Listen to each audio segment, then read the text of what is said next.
Baik, malam hari ini tentunya menjadi malam yang paling dinantikan oleh kita semua. Dan kita akan langsung mengawali debat pada malam hari ini dengan mendengarkan visi, misi, dan juga program kerja dari masing-masing calon presiden 2024. Dan kita akan langsung mulai dengan calon presiden nomor urut 1. Kami persilakan kepada Bapak Anies Baswedan untuk maju ke atas panggung dan menyampaikan visi misinya. Kami persilakan Pak Anies untuk segera menuju ke panggung utama. Pak Anies, waktu Bapak adalah 4 menit dimulai dari sekarang. Assalamualaikum warahmatullahi wabarakatuh. Selamat malam dan salam sejahtera untuk semuanya. Bismillahirrahmanirrahim. Negara hukum menempatkan hukum sebagai rujukan utama untuk memastikan hadir rasa keadilan, memberikan kebermanfaatan, dan memberikan kepastian kepada semua. Ini harus dipegang teguh oleh pemegang kekuasaan, baik yang di puncak dan seluruh jajaran. Tapi apa yang terjadi? Banyak aturan ditekuk sesuai dengan kepentingan yang sedang memegang kekuasaan. Apakah ini akan diteruskan? Tidak. Ini harus diubah. Ini harus dikembalikan. Kemudian kita menyaksikan betapa pada hari-hari ini tatanan ketika kita menyelenggarakan pemerintahan sering tidak sesuai dengan prinsip-prinsip hukum yang kita pegang. Karena itulah kami melihat perubahan ini harus kita kembalikan. Negara ini adalah negara hukum, bukan negara kekuasaan. Dalam negara hukum, kekuasaan diatur oleh hukum. Dalam negara kekuasaan, hukum diatur oleh penguasa. Dan kita tidak menginginkan itu terjadi. Pada saat ini, kalau kita lihat hukum itu harusnya tegak begini. Inilah hukum. Dalam kenyataannya, dia bengkok. Dia tajam ke bawah, dia tumpul ke atas. Dan kondisi ini tidak boleh didiamkan, tidak boleh dibiarkan, dan harus berubah. Karena itu kita mendorong perubahan, mengembalikan hukum menjadi tegak kepada semuanya. Dan bila kita saksikan hari ini ada satu orang milenial bisa menjadi calon wakil presiden. Tetapi ada ribuan milenial, generasi Z yang peduli pada anak-anak bangsa, yang peduli pada mereka yang termarginalkan. Ketika mereka mengungkapkan pendapat, ketika mereka mengkritik pemerintah, justru mereka sering dihadapi dengan kekerasan, dihadapi dengan benturan, dan bahkan gas air mata. Apakah kondisi ini akan dibiarkan? Tidak, kita harus lakukan perubahan. Oleh karena itu, kami memperhatikan ini sebagai hal-hal yang mendasar. Yang tak kalah penting, ini kedua nih, yang tak kalah penting. Kita menyaksikan pada saat ini, ada peristiwa seperti peristiwa Ibu Mega. Ibu Mega Suryani Dewi, seorang ibu rumah tangga yang mengalami kekerasan rumah tangga, lapor pada negara, tidak diperhatikan, dan dia meninggal korban kekerasan. Apakah akan dibiarkan? Tidak, ini harus diubah. Dan tidak kalah penting, hadir bersama saya di sini, ayahnya Harun Ar-Rasyid. Harun Ar-Rasyid adalah anak yang meninggal, pendukung Pak Prabowo di Pilpres 2019 yang menuntut keadilan pada saat itu. Protes hasil pemilu. Apa yang terjadi? Dia tewas sampai dengan hari ini tidak ada kejelasan. Apakah ini akan dibiarkan? Tidak, ini harus diubah. Karena itu, kami mendedikasikan diri, hadir untuk memberikan komitmen bahwa dari puncak sampai ke bawah, kami akan tegakkan hukum pada siapa saja. Kami kembalikan marwah kehidupan bernegara yang menempatkan hukum sebagai tempat yang paling tinggi. Dan ketentuan itu berlaku kepada semua, termasuk ketika menyangkut urusan ASN, menyangkut urusan TNI dan Polri. Terima kasih. Assalamualaikum warahmatullahi wabarakatuh. Terima kasih. Bapak Anies, kami persilakan kembali ke tempat. Berikutnya kami persilakan. Harap tenang. Harap tenang. Harap tenang. Harap tenang para pendukung, harap tenang. Hadirin, kita akan harap lanjutkan tenang. ya. Harap tenang. Kita akan lanjutkan. Kami persilahkan calon presiden nomor urut 2, Bapak Prabowo Subianto, untuk maju ke atas panggung. dan menyampaikan visi dan misi. Baik, para pendukung Harap harap tenang. tenang, kita akan lanjutkan. Baik, silakan. Bismillahirrahmanirrahim. Assalamualaikum warahmatullahi wabarakatuh. Salam sejahtera kita sekalian. Shalom, Om Swastiastu, Namo Buddhaya, salam kebajikan. Terima kasih kesempatan yang diberikan kepada saya untuk menyampaikan visi dan misi. Kami menempatkan hukum, HAM, perbaikan pelayanan pemerintahan, pemberantasan korupsi, perlindungan terhadap semua kelompok di masyarakat sebagai sesuatu yang sangat penting. Karena itu dalam visi misi kita hal-hal ini ditaruh di paling atas. Kita sadar dan saya sadar sejak muda saya telah mengangkat sumpah untuk membela Pancasila dan Undang-Undang Dasar 45. Di dalam Undang-Undang Dasar 45, di situ pendiri-pendiri bangsa kita mendirikan sebuah republik. Republik itu harus didasarkan atas hukum dan kedaulatan rakyat. Itulah perjuangan saya selama ini. Dan saya pertaruhkan nyawa saya, jiwa saya untuk membela demokrasi, hukum dan HAM. Kita paham, kita mengerti masih banyak kekurangan. Tetapi kita harus bersyukur di tengah dunia yang penuh tantangan ketidakpastian, di mana terjadi perang di mana-mana, di mana negara-negara begitu banyak yang terjadi perang saudara, kerusuhan, Indonesia masih aman, Indonesia masih damai, Indonesia masih terkendali, harga-harga masih terkendali, ekonomi untuk rakyat kita masih aman. Karena apa? Karena kepemimpinan. Karena apa? Karena manajemen negara yang berhasil. Saudara-saudara, apakah di tengah 280 juta rakyat masa tidak ada kekurangan?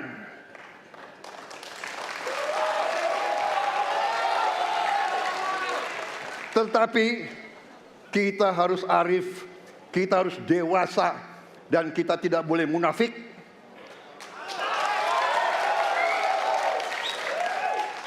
Pemimpin itu ingarso sung telodo, harus memberi contoh.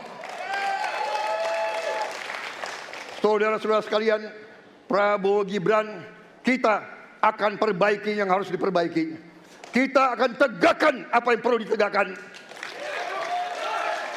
Dan kita bertekad memberantas korupsi sampai ke akar-akarnya. Memberantas korupsi sampai ke akar-akarnya. Saudara-saudara sekalian, saya kira demikian yang ingin saya sampaikan. Program kita baik, tujuan kita baik, keinginan kita baik. Mari kita berbuat kebaikan demi rakyat kita. Kita butuh persatuan dan kesatuan. Kita tidak perlu saling menghasut, saling mencela, saling menghina. Demi rakyat kita yang kita cintai, kita butuh kesejukan, ketenangan, kerukunan. Kita negara majemuk, kita negara ratusan kelompok etnis, berbagai agama besar. Pemimpin harus sejuk, pemimpin harus dewasa. Waktu Anda habis, kami persilakan untuk kembali ke tempat duduk. Baik. Harap Para tenang. pendukung diharap tenang, Hadirin. para pendukung diharap tenang. Para Hadirin, pendukung harap tenang. harap tenang. Nanti Harap ada tenang. waktunya untuk memberikan apresiasi dan juga teriakan serta tepuk tangan. Kita Ya. akan lanjutkan untuk pasangan berikutnya yang di penyampaian visi misi oleh calon Presiden nomor urut 3 kepada Bapak Prabowo, kepada Bapak Ganjar Pranowo. Kami persilakan untuk ke panggung. Harap tenang. Hadirin harap tenang. Bapak Ganjar, waktunya 4 menit dimulai dari sekarang. Assalamualaikum warahmatullahi wabarakatuh. Selamat malam, salam sejahtera untuk kita semua. Om Swastiastu, Namo Buddhaya, Rahayu. Bapak Ibu yang sangat saya hormati, para hadirin pemirsa debat malam ini yang sangat saya muliakan. Saya dan Pak Mahfud mulai perjalanan pada saat pembukaan kampanye dari ujung timur Indonesia dan barat. Dari Sabang sampai Merauke. Hanya ingin mendengarkan dan ingin melihat secara langsung apa yang disampaikan oleh rakyat, apa yang dirasakan oleh rakyat, sehingga ketika kontestasi 5 tahunan ini berlangsung, harapan itu ada dan masuk dalam pikiran seorang pemimpin, satunya pikiran, perkataan, dan perbuatan. Ini sesuatu yang sungguh penting. Di Merauke kami menemukan pendeta, namanya Pak Leo. Dia harus menolong seorang ibu ingin melahirkan karena tidak adanya fasilitas kesehatan. Dan dia belajar dari YouTube. Sesuatu hak kesehatan yang tidak bisa didapat. Maka kita sampaikan kepada Pendeta Leo, kami akan bangunkan itu dan kami akan kerahkan seluruh Indonesia bahwa satu desa, satu puskesmas atau pustu dengan satu nakes yang ada. Pak Mahfud juga menyampaikan kepada para guru yang ada di Aceh, di Sabang sana. Ada juga guru agama di sana. Kita ingin membangun Indonesia yang hebat dengan SDM yang unggul. Tapi apakah kita sudah memperhatikan mereka? Tentu kemajuan yang selama ini ada mesti kita lakukan jauh lebih cepat. Lebih satset. Dan perhatian itu mesti diberikan. Dan itulah di sana kita memperhatikan nasib para guru termasuk guru agama. Insentif kepada mereka kita berikan agar mereka bisa mengajarkan budi pekerti yang luhur dengan moderasi agama yang ada. Bapak Ibu, cerita ini belum cukup. Saya berjalan ke NTT. Kami ketemu dengan masyarakat yang ada di sana. Pak Ganjar, kenapa kami anak muda tidak mudah mendapatkan akses pekerjaan? Padahal itu hak kami. Kenapa kemudian kami mendapatkan kesulitan untuk akses internet padahal kami butuh belajar? Tidak sama dengan yang di Jawa. Catatan inilah yang mendorong pikiran kami, internet gratis untuk para siswa yang sedang bersekolah. Agar mereka punya kesamaan dengan kita semua yang ada di Jawa ini. Kami bergeser lagi, kemudian ketemu kawan-kawan penyandang disabilitas di NTB. Betapa bahagianya saya karena ketemu dengan orang yang berjuang dengan keras agar dia bisa setara dan pemerintah mesti perhatikan mereka untuk memberikan kesetaraan pada mereka itu. Tapi Bapak Ibu, saya mendengar ketika demokratisasi mesti berjalan dan demokrasi mesti kita jaga bersama, ada Ibu Sinta yang ketika menyampaikan pendapat harus berurusan dengan aparat keamanan. Ada Melki, ketua BEM yang kemudian ibunya harus diperiksa. Maka yang seperti ini harus usai. Dan mereka bisa mendapatkan kebaikan-kebaikan kalau governance terjadi. Maka yang ada di Kalimantan kami temukan. Masyarakat Dayak, mereka suku-suku yang ada, libatkan dong kami agar kami bisa mendapatkan akses yang sama. Semua ini bisa berjalan kalau kemudian pemerintahnya bersih. Pemerintahannya bisa akomodatif. Dan kita sikat korupsi itu tidak dengan kata-kata, dengan keseriusan. Pak Mahfud adalah mitra saya yang selama ini sebagai Menko mengeksekusi itu dengan baik. Kita akan lakukan itu, kami mohon dukungan rakyat, perintahkan kami untuk mengerjakan itu. Terima kasih. Wassalamualaikum warahmatullahi wabarakatuh. Kami persilakan kembali ke tempat. Hadirin, hadirin harap tenang. Hadirin, baik. Hadirin harap tenang, kita akan lanjutkan acara. Baik, hadirin, di segmen ini calon presiden akan menjawab pertanyaan dari tim panelis. Selain menjawab pertanyaan, masing-masing calon presiden juga diberikan kesempatan untuk saling menanggapi.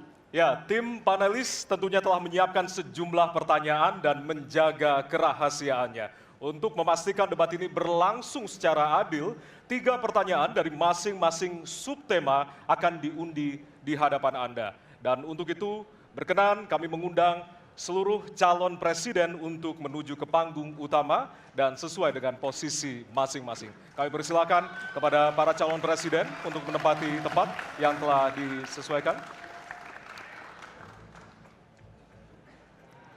Coba sini, Mbak. Ya. Hadirin, jika di segmen pertama kita memulai visi misi dari calon presiden nomor urut 1, maka pada segmen ini kita akan memulai pertanyaan kepada calon presiden nomor urut 2. Kami persilakan kepada panelis Bapak Agus Riwanto untuk mengambil subtema di fishbowl. Kami persilakan Pak Agus. Ya, Silakan bisa dibuka. diperlihatkan kepada kita semua tema yang terdapat di dalam bola.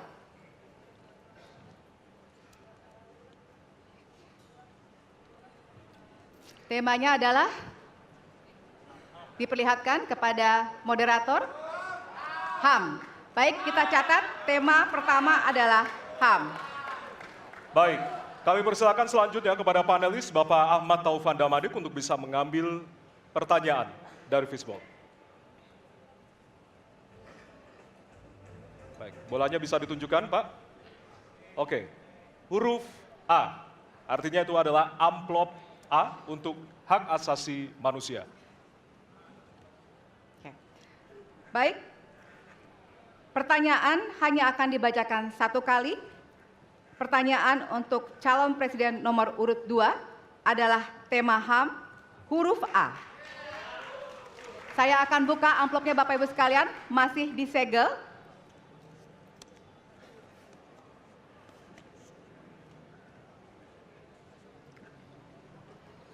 Kita mulai.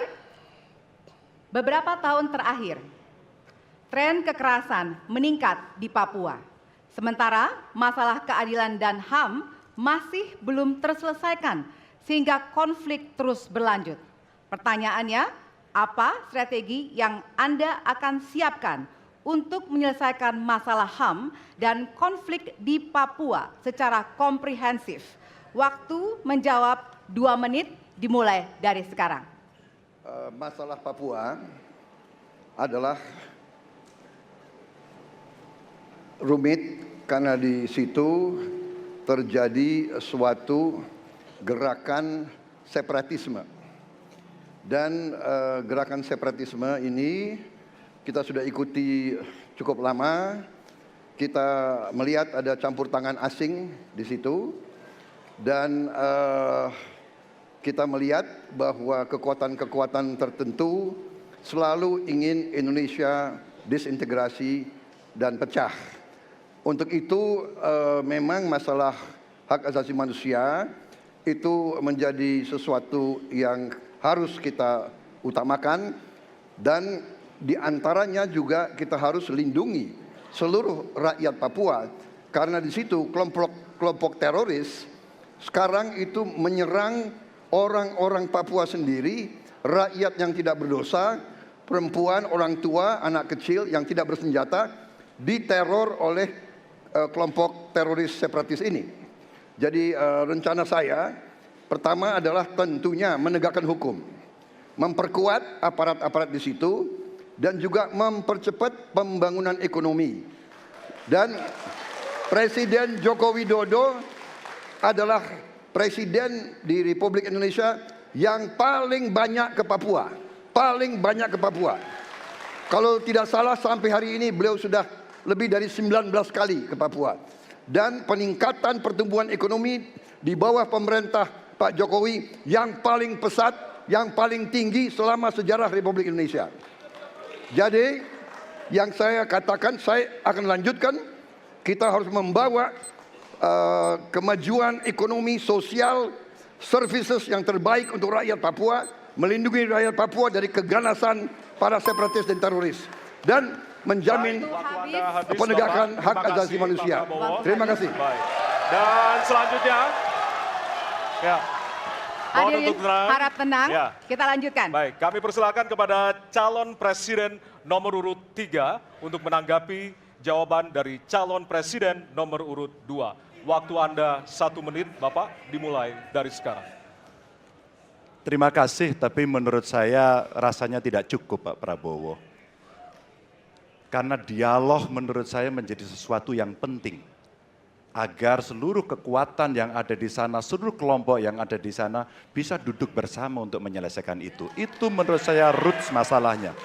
Pertanyaan saya simpel saja. apakah Bapak setuju dengan model dialog yang saya tawarkan itu? Terima kasih. Saya setuju. Terima kasih. Baik, Baik. Bapak Jadi penulis, Prabowo, saya kita mau tahan jawab. dulu. Saya mau karena jawab. Waktunya Bapak merespon nanti setelah mendengarkan jawaban ataupun tanggapan dari paslon nomor Ya. 1. Atau terima kasih atas pengertiannya. Harap tenang, harap tenang, harap tenang hadirin, kita akan lanjutkan. Baik, selanjutnya kita akan lanjutkan dengan mempersilakan calon presiden nomor urut 1 untuk menanggapi jawaban calon presiden nomor urut 2. Waktunya 1 menit dari sekarang. Masalahnya bukan kekerasan. Karena ketika bicara kekerasan di Jakarta aja ada 3 pandangan. Ada yang menganggap ini terorisme, ada yang menganggap ini separatisme, ada yang menganggap ini kriminal. Di kita aja di Jakarta ada perbedaan pandangan. Apa masalah utamanya? Masalah utamanya adalah tiadanya keadilan di tanah Papua. Itu masalah utama. Oke? Jadi tujuannya bukan semata-mata tentang mentiadakan kekerasan. Karena damai itu bukan tiada kekerasan, damai itu ada keadilan. Itu prinsip utamanya. Nah, jadi caranya bagaimana?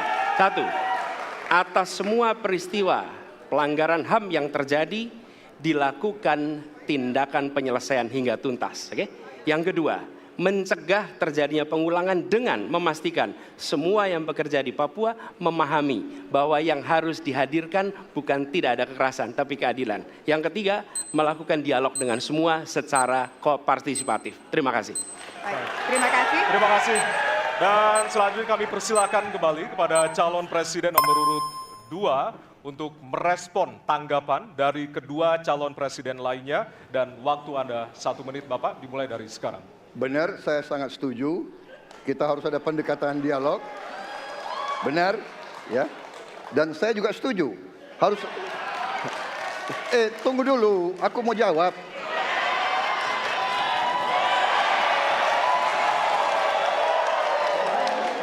Jadi, benar keadilan. Benar sekali, harus ada keadilan. Tetapi saya mau mengatakan, tidak sesederhana itu, Pak Anies. Ada faktor-faktor lain, Pak Anies. Ada faktor geopolitik, ada faktor ideologi. Inilah yang masalahnya tidak gampang, ya. Tetapi saya pendapat kita harus tegakkan keadilan. Kita harus dialog. Ini masalah bangsa. Ini harus kita, semua kekuatan harus kita rangkul. Baik, waktu habis Bapak. Waktu habis Bapak. Terima kasih. Hadirin harap tenang. Baik, Hadirin harap tenang, kita akan lanjutkan. Hadirin harap tenang, kita akan lanjutkan. Nanti kita akan kasih kesempatan untuk memberikan apresiasi kepada para calon presiden. Baik, selanjutnya kita akan beralih ke pertanyaan untuk calon presiden nomor urut 3. Kami persilakan kepada panelis Bapak Al Makin untuk mengambil subtema di fishbowl. Kami persilakan kepada panelis.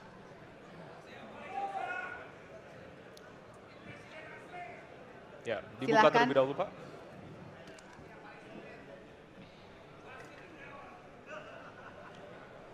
Diperlihatkan kepada moderator dan hadirin pemerintahan Dan peningkatan pelayanan publik. Baik. Dan selanjutnya kami persilakan kepada panelis Bapak Bayu Dwi Anggono untuk mengambil pertanyaan dari fishbowl. Kami persilakan, Pak.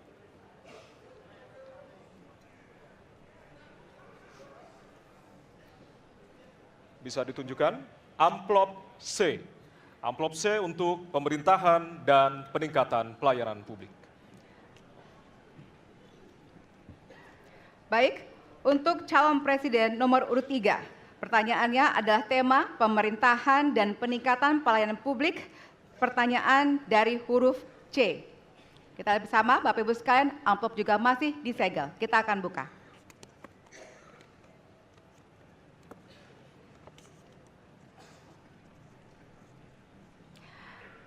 Indeks pelayanan publik di Indonesia stagnan.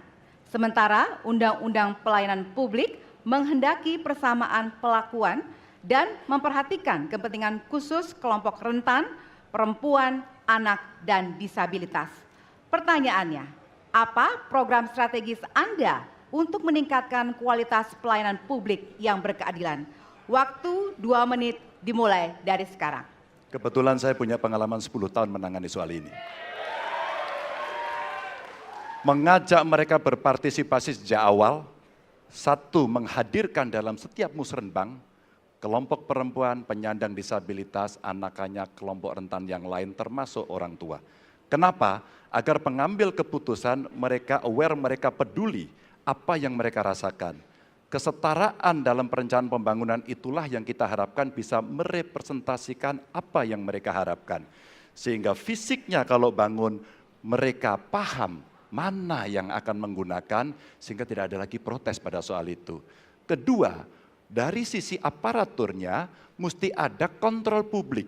Maka kalau saya membuat pengalaman kami membuat lapor GUP sebagai satu ruang komplain publik yang pemerintah nggak boleh baperan, pemerintah harus menerima seluruh masukan dan kritikan, inilah yang akan kita angkat menjadi government super apps. Sehingga ketika itu tidak berjalan, pemerintah tertinggilah yang harus kemudian mengambil alih itu, sehingga pelayanan akan bisa jauh lebih baik, sehingga kelompok-kelompok ini harus mendapatkan afirmasi.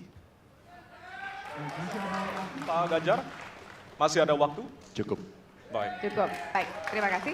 Ya, dan kami persilakan kepada calon presiden nomor urut 1 untuk menanggapi jawaban dari calon presiden nomor urut 3. Waktu Anda 1 menit dimulai dari sekarang, Pak. Prioritaskan pada pelayanan mereka yang rentan. 1, penyandang disabilitas. 2, perempuan, terutama ibu hamil. 3, anak-anak dan lansia. Itu prioritas. Kemudian pelayanannya. Buatkan pelayanan yang transparan dan terukur. Pelayanan pemerintah itu tidak ada yang baru. Semua yang dilayani pemerintah itu hal yang berulang. Jadi kalau disebut masalah itu pasti pernah terjadi sebelumnya. Pasti berulang. Lalu apa yang dikerjakan? Kami buat ketika dulu di Jakarta namanya Jaki. Jaki adalah sebuah super apps yang membuat setiap pelayanan ada ukurannya. Contoh, bila lapor pohon tumbang, maka kami memberikan arahan kepada jajaran berapa jam harus beres. Ketika dikatakan ada laporan tentang peristiwa X, maka berapa waktunya harus beres. Semua ukuran pelayanan dibuat transparan. Lalu publik yang melapor tahu persis, saya lapor kapan, harus selesai kapan. Dengan begitu standarisasi akan bisa terjadi. Terima kasih. Baik. Terima kasih atas tanggapannya. Silahkan kepada calon presiden nomor urut 2 untuk menanggapi jawaban calon presiden nomor urut 3. Waktunya 1 menit dari sekarang. Menurut pandangan saya, kelompok rentan itu juga termasuk para petani dan nelayan. Dan yang saya dapat setelah saya keliling, khususnya di Jawa Tengah, Pak Ganjar, petani-petani di situ sangat sulit dapat pupuk. Dan mereka mengeluh dengan kartu tani yang Bapak luncurkan, ini mempersulit mereka dapat pupuk. Jadi sebetulnya mereka ingin pupuk itu pengadaannya disederhanakan. Saya kira mungkin Bapak bisa menjawab masalah itu. Terima kasih. Waktu Pak Prabowo. Cukup. Cukup. Nggak usah lama-lama. Baik. Baik, terima kasih. Dan selanjutnya kami persilakan kepada calon presiden nomor urut 3 untuk merespon tanggapan dari kedua calon presiden lainnya. Waktu Bapak 1 menit dimulai dari sekarang. Terima kasih. Jadi menggunakan teknologi yang disampaikan Mas Ani sudah betul. Rupanya kita sama pada soal itu. Tapi untuk Pak Prabowo saya harus mengingatkan Pak, pupuk langka terjadi di Papua Pak. Pupuk langka terjadi di Sumatera Utara Pak. Pupuk langka terjadi di NTT, NTB, Kalimantan Timur termasuk bensin. Mungkin Bapak sedikit agak lupa untuk saya bisa mengingatkan, karena Bapak pernah menjadi ketua HKTI. Pak, data petani kita tidak pernah beres. Maka kalau kemudian satu data petani itu bisa kita kelola, maka distribusi pupuknya harus bisa sampai dan tepat sasaran. Pada saat yang sama, kuota pupuk tidak boleh dibatasi. Maka ini yang saya telepon langsung kepada Pak Wapres saat itu. Pak Wapres please, kasih tambahan. Kalau tidak cukup. Dan ini terjadi di seluruh Indonesia, maka inilah mesti kita kerjakan nanti. Baik. Masih ada waktu, mau ditambahkan Pak? Cukup. Cukup? Cukup. Baik. Baik, terima kasih. Hadirin, kita akan beralih ke pertanyaan selanjutnya untuk calon presiden nomor urut 1. Kami persilakan kepada panelis Bapak Gun-Gun Herianto untuk mengambil subtema di fishball. Persilakan panelis. Ya, bisa dibuka terlebih dahulu.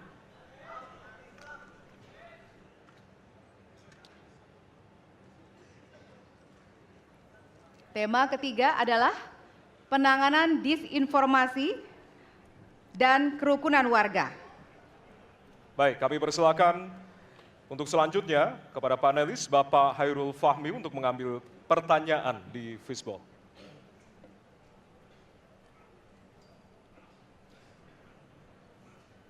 Ditujukan ke depan. Adalah amplop Huruf A. A. Baik. Amplop A untuk penanganan disinformasi dan kerukunan warga. Baik, pertanyaan untuk calon presiden nomor urut 1 adalah tema penanganan disinformasi dan kerukunan warga, huruf A. Kita lihat bersama, masih disegel, kita akan buka bersama.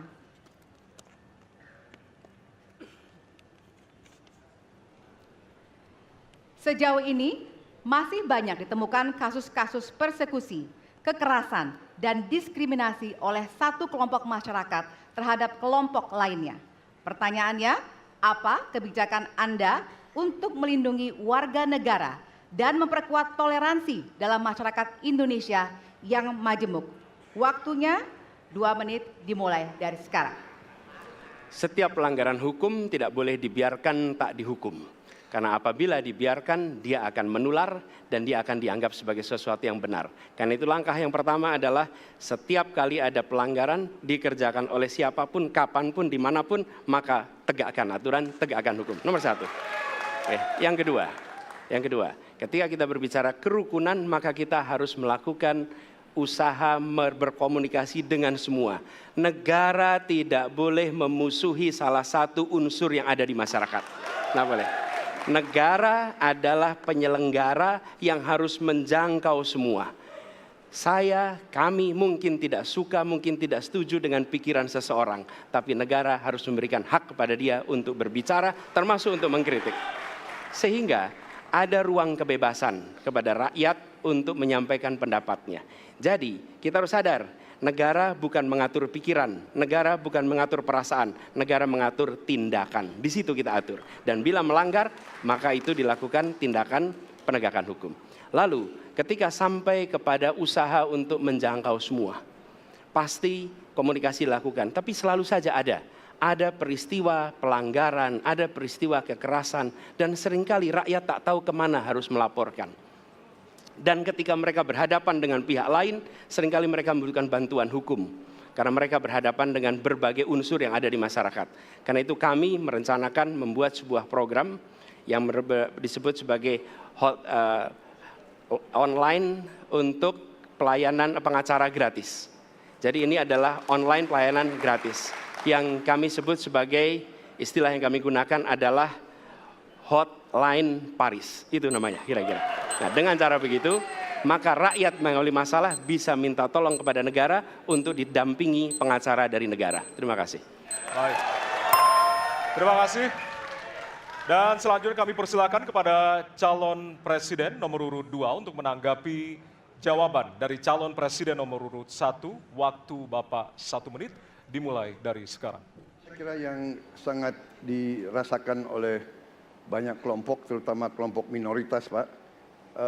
Saya ingin tanya bagaimana tanggapan Bapak tentang keluhan adanya kelompok-kelompok minoritas yang ingin membuat tempat ibadah tapi sangat sulit karena faktor-faktor yang dipersulit oleh birokrasi dan sebagainya. Masih ada waktu, Bapak? Cukup. Sudah cukup? Baik, terima kasih. Selanjutnya kami persilahkan kepada calon presiden nomor urut 3 untuk menanggapi jawaban calon presiden nomor urut 1. Waktunya 1 menit dimulai dari sekarang. Ada yang lebih penting saya kira meskipun seluruh proses memang harus dilalui. Penegakan hukumnya, menghukum yang bersalah, dan aparat hukum tidak boleh ragu pada soal itu.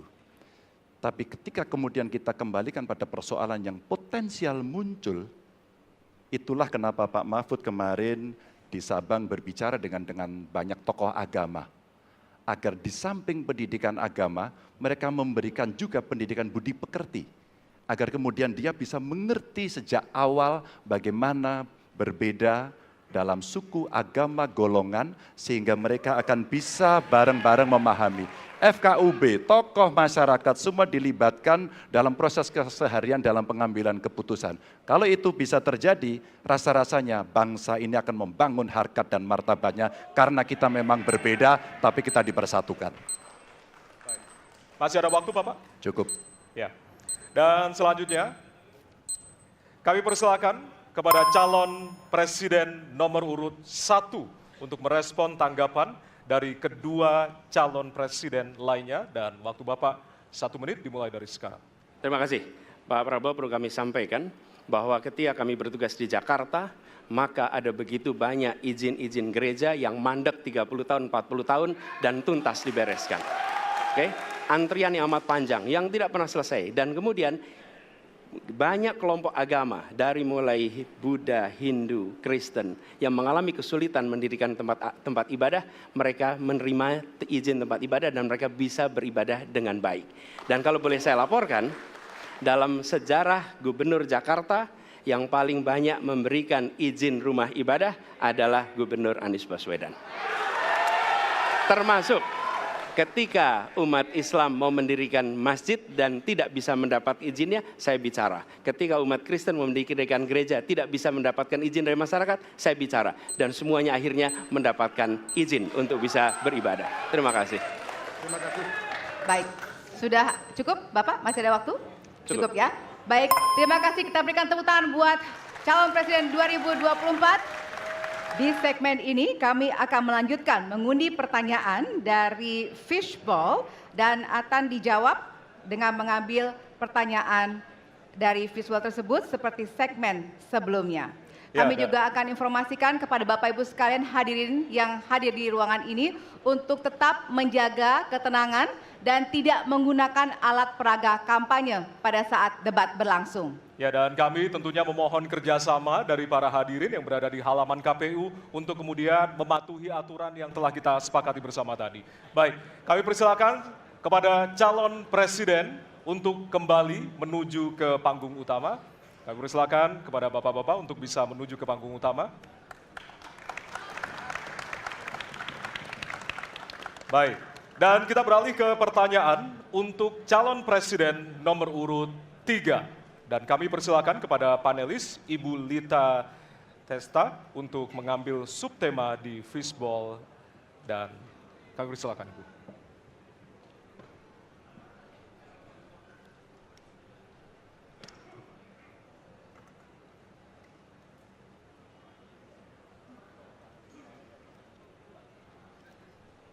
Ya, dan untuk temanya adalah pemberantasan korupsi. Baik, selanjutnya kami persilakan kepada panelis Bapak Madesuk Majati untuk mengambil pertanyaan dari fishbowl. Silakan Bapak. Ya. Pertanyaan huruf C. Baik, kita akan menuju ke pemberantasan korupsi dan pertanyaan C. Ya. Dari amplop C, Bapak Ibu, masih tersegel. Kita akan buka.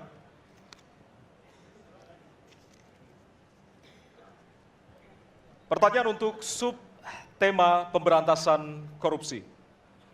Penegakan hukum atas tindak pidana korupsi menunjukkan rata-rata tren vonis pengadilan yang relatif rendah dan minimnya angka pengembalian aset. Pertanyaan, apa terobosan yang akan Anda lakukan untuk menimbulkan efek jera bagi pelaku korupsi sekaligus menyelamatkan aset negara yang dikorupsi? Waktu Anda 2 menit Bapak, dimulai dari sekarang. Terima kasih. Yang pertama dari si penegakan hukumnya dulu. Maka kalau saya mulai dari sini, maka yang mesti dilakukan adalah pemiskinan. Yang kedua perampasan aset. Maka segera kita bereskan undang-undang perampasan aset, dan untuk pejabat yang korupsi bawa ke Nusa Kambangan. Agar bisa punya efek jera bahwa ini tidak main-main. Namun yang perlu diberikan adalah contoh dari seorang pemimpin bahwa dia hidup sederhana, dia tidak bermewah-mewah, dia mengajarkan bagaimana integritas itu dibangun. Untuk para pejabat, ada dua yang penting sekali. Satu, biarkan mereka berkembang dengan meritokrasi yang baik sehingga pada saat menduduki jabatan tidak ada lagi jual beli jabatan. Yang kedua, jangan biarkan mereka store pada pemimpinnya. Kalau ini terjadi, kerunyaman itu akan muncul. Data ICW menunjukkan sekitar 230-an triliun dalam 10 tahun terakhir kerugian negara itu terjadi. Dan ini ekuivalen kalau bisa kita pakai untuk membuat puskesmas kira-kira 27.000. Terbayangkan oleh kita? Edukasi itu mesti kita tunjukkan dengan sekali lagi teladan dari seorang pemimpin dan pemimpin tidak boleh ragu untuk memutuskan itu. Baik, Terima masih kasih. ada waktu Bapak? Akan Cukup. menambahkan? Cukup? Baik. Cukup, baik. Harap tenang. Terima kasih. Kami persilakan kepada calon presiden nomor urut 1 untuk menanggapi jawaban calon presiden nomor urut 3. Waktunya 1 menit, dimulai dari sekarang. Koruptor dijeratkan dengan undang-undang perampasan aset disahkan dan hukumannya mengikuti pemiskinan. 1. Yang kedua, yang tidak kalah penting, undang-undang KPK harus direvisi sehingga KPK menjadi lembaga yang kuat kembali.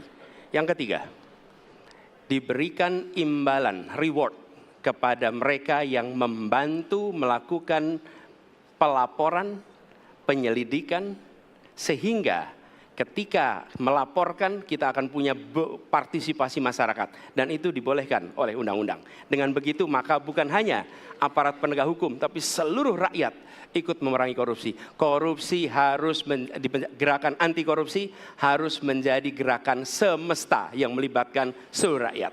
Kemudian yang keempat, yang tidak kalah penting adalah standar etika untuk pimpinan KPK harus standar yang tinggi. Terima kasih. Baik. Ya.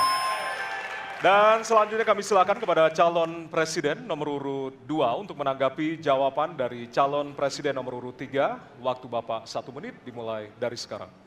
Terus terang saja, saya dalam hal ini setuju dengan sikap dan jawaban dari Pak Ganjar masalah korupsi. Korupsi adalah pengkhianatan terhadap bangsa. Korupsi harus diberantas sampai ke akar-akarnya. Kita harus perkuat KPK, kita harus perkuat juga kepolisian, kita harus perkuat juga kejaksaan, kita harus perkuat ombudsman, semua badan-badan yang bisa membantu untuk mitigasi korupsi harus kita perkuat. BPK, BPKP, inspektorat di tiap kementerian ini harus diperkuat. Jadi saya sependapat korupsi harus diberantas sampai seakar-akarnya. Terima kasih. Waktu masih ada, Bapak? Cukup. Cukup. Baik, terima kasih. Kami persilakan calon presiden nomor urut 3 untuk merespon tanggapan dari kedua calon presiden lainnya. Waktunya 1 menit, dimulai dari sekarang. Terima kasih. Ternyata pada isu ini di antara 3 kami relatif sepakat. Mudah-mudahan ini harapan baik untuk masyarakat. Maka yang mesti kita sampaikan kepada masyarakat, inilah janji politik di depan rakyat. Maka kalau kemudian kita bisa menyatukan yang saya sampaikan di awal, pikiran kita sudah sama, perkataan kita sudah sama, maka kalau perbuatannya tidak sama, kitalah yang dihukum oleh rakyat. Maka mudah-mudahan pemilu besok ini akan menghasilkan semangat yang sama untuk kita memberantas korupsi. Integritas itu penting sekali dan nomor 1. Masih ada waktu Bapak? Cukup. Cukup? Baik. Ya, dan kita akan beralih ke pertanyaan selanjutnya untuk calon presiden nomor urut 1. Kami persilakan kepada panelis Bapak Rudi Rohi untuk mengambil subtema di fishball. Kami persilakan Bapak.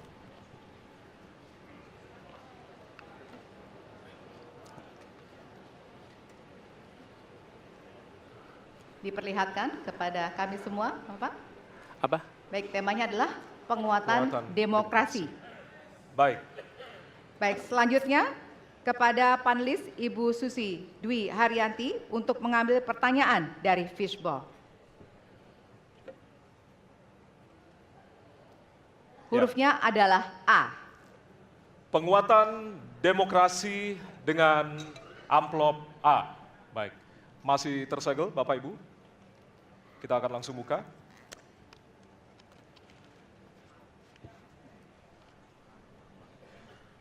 Salah satu pilar penting demokrasi adalah partai politik. Namun kepercayaan publik terhadap partai politik di Indonesia selalu rendah. Pertanyaan, apa kebijakan yang akan Anda lakukan untuk melakukan pembenahan tata kelola partai politik? Waktu untuk menjawab 2 menit dimulai dari sekarang. Saya rasa lebih dari sekedar partai politik. Rakyat tidak percaya kepada proses demokrasi yang sekarang terjadi. Itu jauh lebih luas dari sekedar partai politik. Ketika kita bicara demokrasi, minimal ada 3. Minimal 3 nih. 1 adalah adanya kebebasan berbicara. Yang kedua, adanya oposisi yang bebas untuk mengkritik pemerintah dan menjadi penyeimbang pemerintah. Yang ketiga, adanya proses pemilu, proses pilpres yang netral, yang transparan, jujur, adil. 3. Dan kalau kita saksikan akhir-akhir ini, 2 ini mengalami problem. Kita menyaksikan bagaimana kebebasan berbicara menurun, termasuk mengkritik partai politik. Dan angka demokrasi kita menurun, indeks demokrasi kita. Bahkan pasal-pasal yang memberikan kewenangan untuk digunakan secara karet kepada pengkritik, misalnya Undang-Undang ITE atau pasal 14-15 Undang-Undang Nomor 1 tahun 1946. Itu semua membuat kebebasan berbicara menjadi terganggu. Yang kedua, oposisi. Kita saksikan minim sekali adanya oposisi selama ini. Dan sekarang ujiannya adalah besok. Bisakah pemilu diselenggarakan dengan netralitas, dengan adil, dengan jujur? Ini ujian ketiga.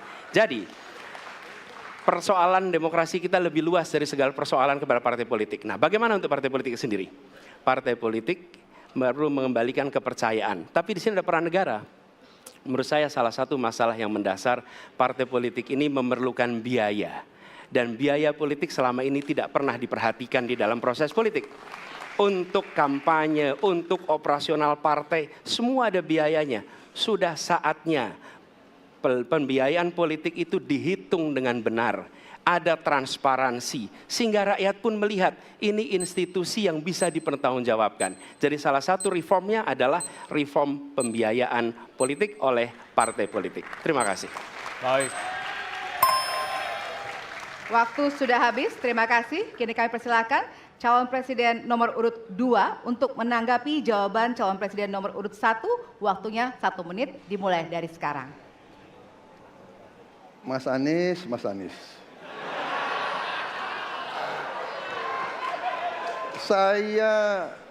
Saya berpendapat Mas Anies ini agak berlebihan.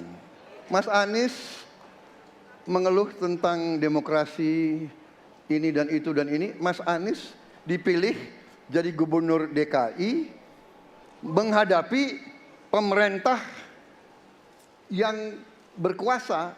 Saya yang mengusung Bapak.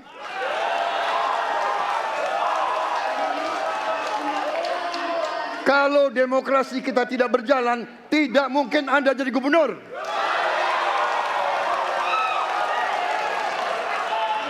Kalau Jokowi diktator, Anda tidak mungkin jadi gubernur. Saya waktu itu oposisi, Mas Anies. Anda ke rumah saya, kita oposisi, Anda terpilih. Waktu habis, Bapak. Harap tenang, Bapak Prabowo. Baik, para pendukung, kami mohon untuk tenang, para pendukung. Para pendukung, Baik. harap tenang. Kita akan lanjutkan dialog kita. Harap tenang, hadirin, harap tenang. Kami sampaikan kembali, hadirin harap tenang. Apabila tidak tenang, maka debat tidak dapat dilanjutkan. Ya, kami mohon kerjasamanya kepada para hadirin yang berada di halaman gedung KPU untuk bisa menaati aturan yang telah kita sepakati bersama. Ya.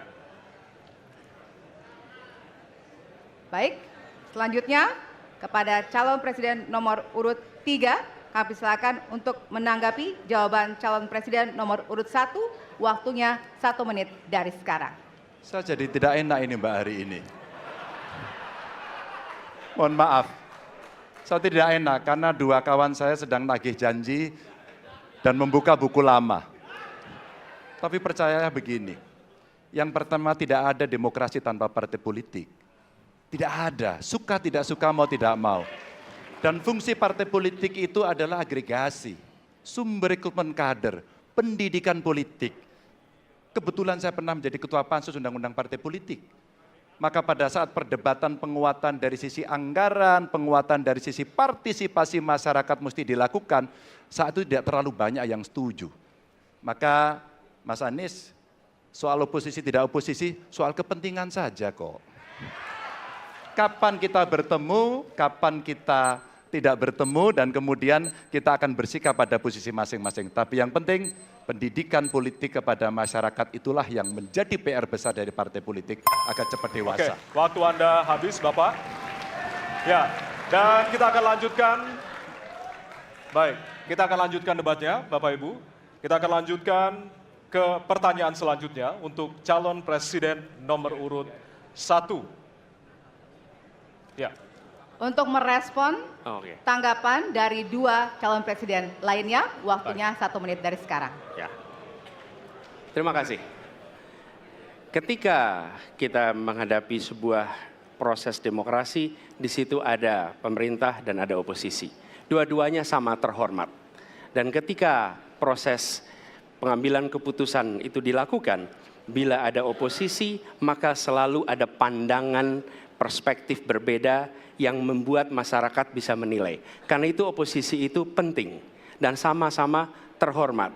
Sayangnya tidak semua orang tahan untuk berada menjadi oposisi. Oke? Seperti sampaikan Pak Prabowo tidak tahan untuk menjadi oposisi. Apa yang terjadi? Beliau sendiri menyampaikan bahwa tidak berada dalam kekuasaan membuat tidak bisa berbisnis, tidak bisa berusaha. Karena itu harus berada dalam kekuasaan.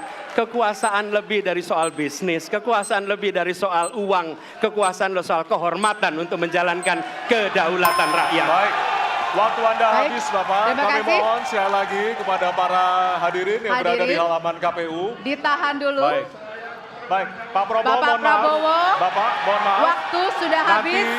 Waktu ada sudah kesempatan. habis. Ya. Baik. Hadirin. Nanti ada kesempatan untuk kembali menanggapi. Baik. Dan kita akan beralih ke pertanyaan terakhir untuk segmen ini dan untuk calon presiden nomor urut 2. Baik, kami persilakan kepada panelis, kepada Bapak Agus Riwanto untuk mengambil subtema.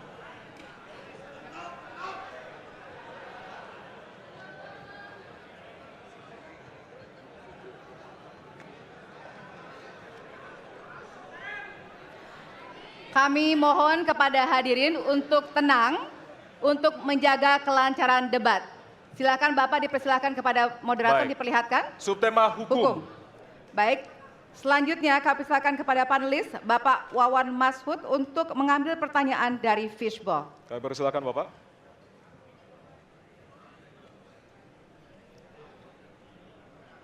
Baik. Amplop A. Amplop A, silakan.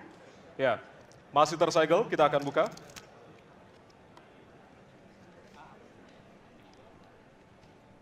Kita akan langsung bacakan.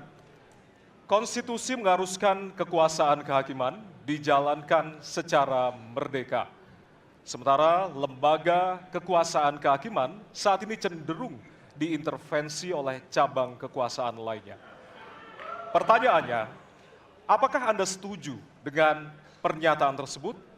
Apa alasannya dan apa komitmen Anda untuk menjaga independensi kekuasaan kehakiman? Waktu Anda 2 menit, Bapak, dimulai dari sekarang. Saya sangat setuju bahwa kehakiman harus independen, kehakiman harus yudikatif, ya, harus independen, dan harus kuat, dan tidak boleh diintervensi oleh kekuasaan. Saya sangat setuju itu. Dan saya berkomitmen untuk memperkuat itu manakala saya menerima mandat dari rakyat saya akan memperbaiki kualitas hidup semua hakim-hakim di Republik Indonesia, semua pekerja di sekitar pengadilan, dan semua penegak hukum akan saya perbaiki kualitas hidupnya, gajinya diperbaiki, supaya mereka tidak dapat diintervensi, tidak dapat disogok, tidak dapat dikorup. Itu komitmen saya kepada rakyat Indonesia. Terima kasih. Masih ada waktunya Bapak, silakan menambahkan. Cukup. Cukup? Ya. Baik. Baik, selanjutnya kami persilakan kepada calon presiden nomor urut 3 untuk memberikan tanggapan kepada jawaban calon presiden nomor urut 2. Waktunya 1 menit dari sekarang. Terima kasih, komitmennya Pak Prabowo luar biasa. Tapi dalam konteks kekinian saya terpaksa, ini mohon maaf Pak ini, terpaksa sekali saya harus bertanya. Apa komentar Pak Prabowo terhadap putusan MK yang melahirkan MK itu? Itu aja. Ditahan dulu Bapak, apakah ada yang ditambahkan selain itu? Cukup. Cukup, baik. Selanjutnya, Ya, kami pertegas kembali bahwasannya tidak ada sesi tanya jawab, artinya saling menanggapi Bapak-Bapak. Kami ingatkan kembali untuk saling menanggapi dari masing-masing calon presiden. Dan selanjutnya kita akan berikan kesempatan kepada calon presiden nomor urut 1 untuk menanggapi calon presiden nomor urut 2 dan waktu Bapak. Apakah saya harus 1 menit. merevisi statement saya? Kenapa Bapak? Apakah saya harus merevisi statement saya karena tidak boleh Tidak, bertanya? nanti kami harapkan untuk saling menanggapi bukan saling menanya Bapak. Makanya, apakah Baik. saya harus merevisi karena tadi bentuknya pertanyaan? Nanti kita akan Baik. berikan kesempatan untuk Tidak perlu ya? selanjutnya. Tidak perlu, Pak. Bapak. Oke, terima Baik. kasih. Ya, kami persilakan Silakan. kepada calon presiden nomor urut 1. Waktu Anda 1 menit, Bapak. Ya, jadi ketika saya bertugas sebagai presiden, maka saya akan tegaskan kepada semua yang berada di lingkar judisial bahwa tugas Anda bukan hanya menegakkan hukum, tugas Anda menghadirkan rasa keadilan. Nomor 1, tegaskan itu. Yang kedua, bila terjadi praktek-praktek di mana keadilan tidak hadir, maka negara tidak boleh diam dan mengatakan, ah itu kan proses hukum, tidak bisa. Justru negara harus mempertanyakan apa yang sesungguhnya terjadi. Dan itulah yang kemudian harus dikerjakan oleh negara, memastikan bahwa proses hukum benar-benar berorientasi kepada keadilan. Lalu kepada mereka yang bertugas, tadi disampaikan bahwa harus memastikan mereka memiliki remunerasi yang baik. Ya, itu penting. Dan yang tidak kalah penting adalah semua proses dilakukan secara transparan. Promosi transparan, kasus transparan, sehingga ada kepercayaan kepada proses pengadilan. Terima kasih. baik, waktu habis. Selanjutnya kami persilakan kepada calon presiden nomor urut 2 untuk merespon tanggapan dari calon presiden lainnya. Waktunya 1 menit dari sekarang. Saya kira mengenai Mahkamah Konstitusi, aturannya sudah jelas. Kita juga bukan anak kecil, rakyat kita juga pandai, rakyat kita lihat, rakyat kita tahu. Mas Ganjar, kita tahulah ya bagaimana prosesnya, ya. Yang intervensi siapa, ya kan? Yang intervensi siapa? Tapi intinya adalah kita tegakkan konstitusi, kita tegakkan undang-undang, kita perbaiki yang kurang sempurna, dan kita patuh kepada komitmen undang-undang itu sendiri. Jadi saya kira itu tentang apa tadi disampaikan Pak Anies. Dalam hal ini saya setuju dengan Pak Anies. Dalam hal ini.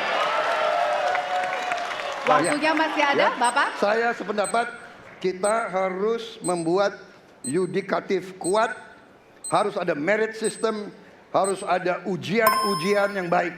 Waktunya supaya habis hakim sekarang, itu Bapak. hakim yang Terima terbaik kasih untuk Indonesia. atas jawabannya. Baik.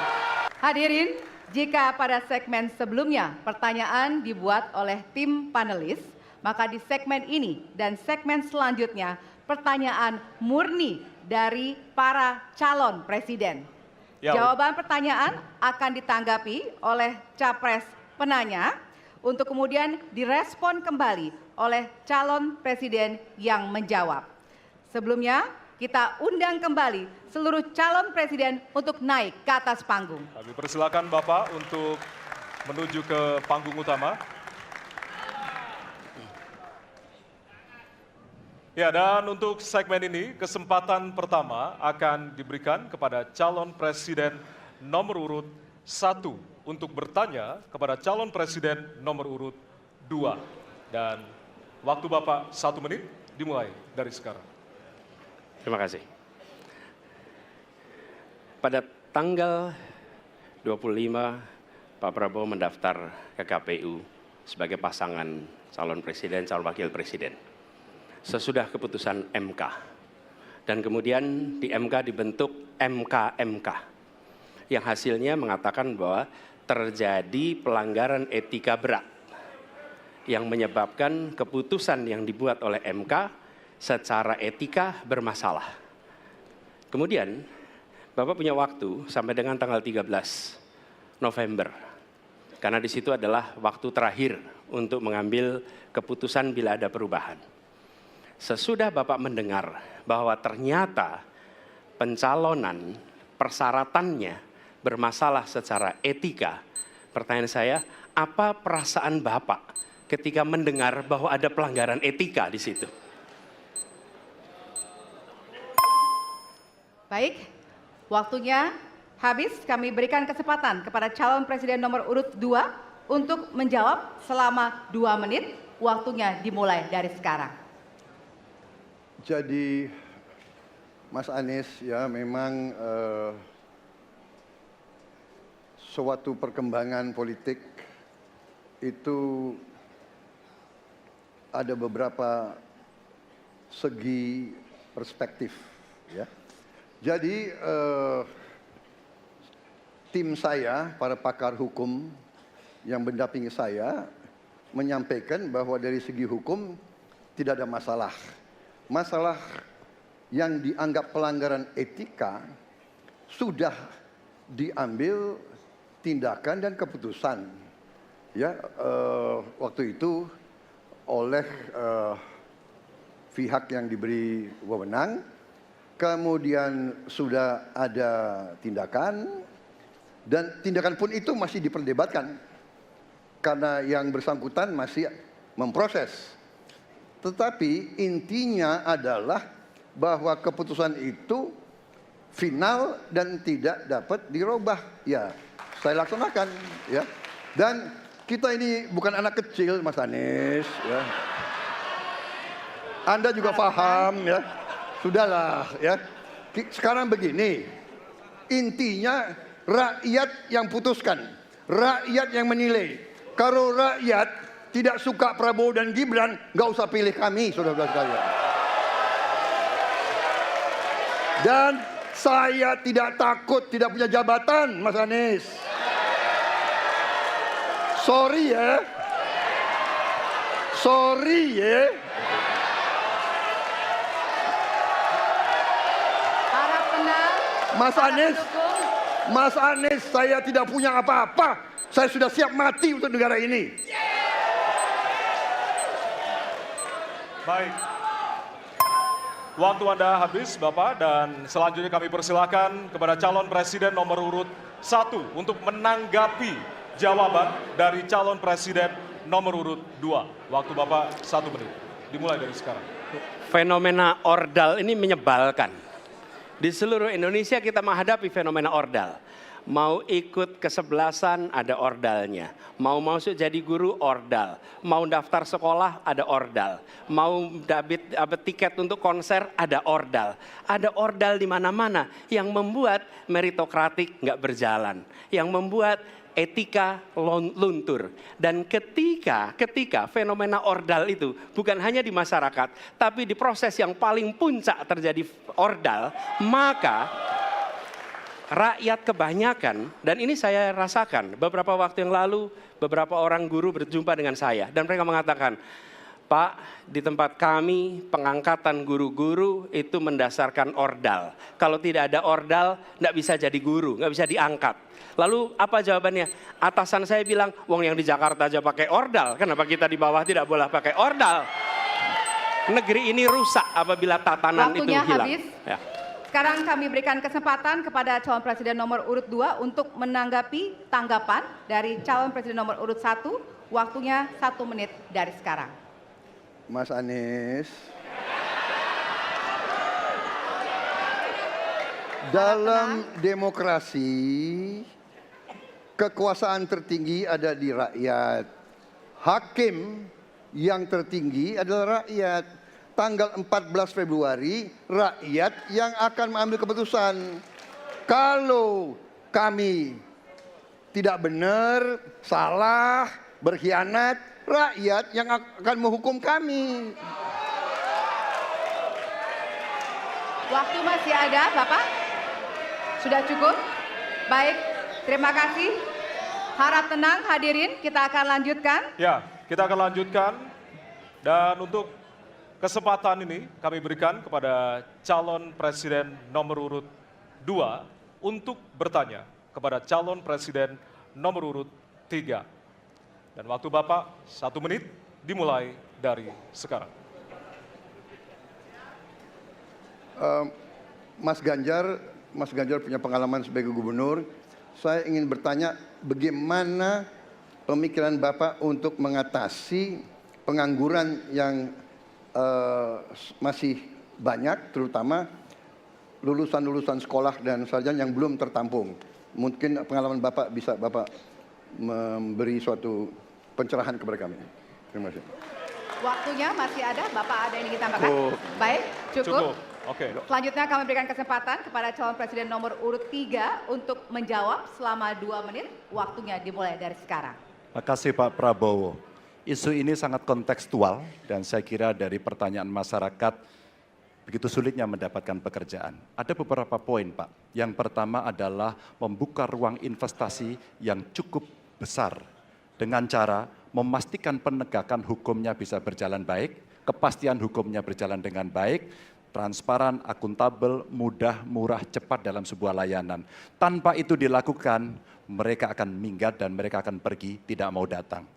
Yang kedua, ketika mereka datang, sudah masuk berinvestasi katakan, pusat-pusat pertumbuhan sudah diberikan kepada mereka oleh pemerintah dengan fasilitasi kawasan industri umpama, insentif pajak umpama, kemudahan perizinan, ease of doing business umpama, maka ketika kemudian itu sudah berjalan, Pak, yang mesti disiapkan adalah SDM. Ketangguhan SDM untuk menjemput itulah yang kita siapkan. Apa itu? Sekolah vokasi, nggak ada yang lain. Dan kemudian SDM inilah yang kita bisa pastikan bahwa mereka sampai dengan 12 tahun mesti sekolah dan gratis. Inilah yang kemudian bisa kita dorong untuk kemudian mereka bisa naik. Ada juga tindakan afirmasi sekaligus untuk menurunkan kemiskinan adalah setiap satu keluarga miskin kita kasih kesempatan satu anaknya sampai ke perguruan tinggi. Karena itulah yang akan membongkar dan kemudian memberikan ruang pekerjaan yang jauh lebih banyak kepada mereka. Maka peran-peran inilah yang mesti kita dorong. Kawasan industri Kendal sudah bekerja sama dengan 100-an lebih sekolah vokasi. Kawasan industri di Batang sedang kita siapkan, bahkan kita bangunkan sekolah. Kerjasama antara pusat, provinsi, kabupaten menjadi begitu penting untuk memfasilitasi itu. Dan kemudian tugas kita mensosialisasikan untuk mereka bisa terlibat di dalamnya. Baik. Ya, waktu Anda habis Bapak dan kami persilakan kepada calon presiden nomor urut 2 untuk menanggapi jawaban dari calon presiden nomor urut 3. Waktu Bapak 1 menit. Saya senang mendengar jawaban itu. Berarti Bapak bisa mengakui prestasi pemerintah Jokowi dalam mengembangkan KEK semua, mendorong hilirisasi, menciptakan lapangan kerja, mengundang investor-investor ke Jawa Tengah untuk menciptakan pertumbuhan ekonomi yang bermutu dan berkelanjutan. Terima kasih. Ya. Waktunya masih ada, Bapak? Cukup. Baik, selanjutnya kita berikan kesempatan kepada calon presiden nomor urut 3 untuk menanggapi tanggapan dari calon presiden nomor urut 2. Waktunya 1 menit dari sekarang. Pak Prabowo, terima kasih. Ketika kami merancang kawasan-kawasan industri dan bagaimana percepatan itu kita lakukan, kami duduk dengan para menteri, bahkan kami duduk dengan presiden. Kami punya pikiran yang sama dalam merancang ini karena kita ingin menjemput 2045 sebagai negara maju, negara unggul. Itu yang harus kita ciptakan. Maka ketika kemudian soal setuju tidak setuju, kami hampir 10 tahun. Bahkan proyek-proyek strategis nasional yang ada di Jawa Tengah, saya bereskan, Pak. Karena itu bentuk tanggung jawab kami sebagai wakil pemerintah pusat di daerah, dan kami tahu posisi itu agar kita berada dalam satu barisan menjemput keunggulan Indonesia di 2045. Masih ada waktu, Bapak? Cukup. Cukup? Baik. Ya, dan selanjutnya kita akan berikan kesempatan calon presiden nomor urut 3 untuk bertanya kepada calon presiden nomor urut 1. Dan waktu Bapak 1 menit dimulai dari sekarang. Mas Anies pernah menjadi gubernur ibu kota. Dan hari ini menjadi isu publik, saya barusan dari IKN. Mas Anies, dengan berbagai kondisi yang ada di Jakarta, traffic jam, orang bermigrasi, bagaimana polusi yang terjadi, saya ingin dapat statement yang clear dari Mas Anies. Apa pendapat Mas Anies ketika kemudian Indonesia sentris itu ingin dibangun, mimpi besar anak bangsa sejak presiden sebelumnya ingin dibangun untuk memindahkan ibu kota dari Jakarta ke IKN. Silakan. Baik, waktunya masih ada, Bapak? Cukup. Cukup, baik. Terima kasih. Kemudian kami silakan calon presiden nomor urut 1 untuk memberikan jawaban selama 2 menit dimulai dari sekarang. Kalau ada masalah jangan ditinggalkan, diselesaikan. Itu filosofi nomor 1. Jadi ketika di Jakarta menghadapi masalah, maka masalah lingkungan hidup, masalah lalu lintas, kepadatan penduduk, ini harus diselesaikan. Ditinggalkan tidak kemudian membuat otomatis selesai. Justru ini yang harus dibereskan. Kalau kami melihat, begitu kita bicara lalu lintas, kontribusi aparat sipil negara di dalam kemacetan itu hanya 4-7%. Jadi nggak akan mengurangi kemacetan di sini. Yang kedua, soal lingkungan hidup. Kalau yang pindah itu pemerintah, bisnis, keluarga masih tetap di sini, masih tetap ada masalah. Karena itu kami berpandangan, masalah yang di Jakarta harus diselesaikan dengan transportasi umum yang dibangun. Kemudian yang kedua, menambah taman yang dibangun, transportasi umum berbasis elektrik. Dan itu semua dikerjakan untuk membuat Jakarta menjadi kota yang nyaman, aman, kota yang membuat kita bisa hidup dengan sehat. Itu terkait dengan Jakarta. Jadi jangan kita meniru pemerintah Belanda. Mereka punya kota tua. Ketika kota tua turun permukaan, mereka pindah ke selatan, bikin di sekitar Monas. Ditinggalkan, masalah tidak diselesaikan. Kita harus menghadapi masalah dengan menyelesaikan. Lalu yang kedua, terkait dengan IKN. Ketika kita memiliki masalah yang masih urgen di depan mata kita, di Kalimantan sendiri, kebutuhan untuk membangun sekolah yang rusak sangat banyak. Membangun kereta api atau jalur tol antar kota di Kalimantan itu urgen. Yang merasakan dari uang itu siapa? Rakyat. Sementara yang kita kerjakan hanya membangun tempat untuk aparat sipil negara bekerja, bukan untuk rakyat dan bukan pusat perekonomian. Baik.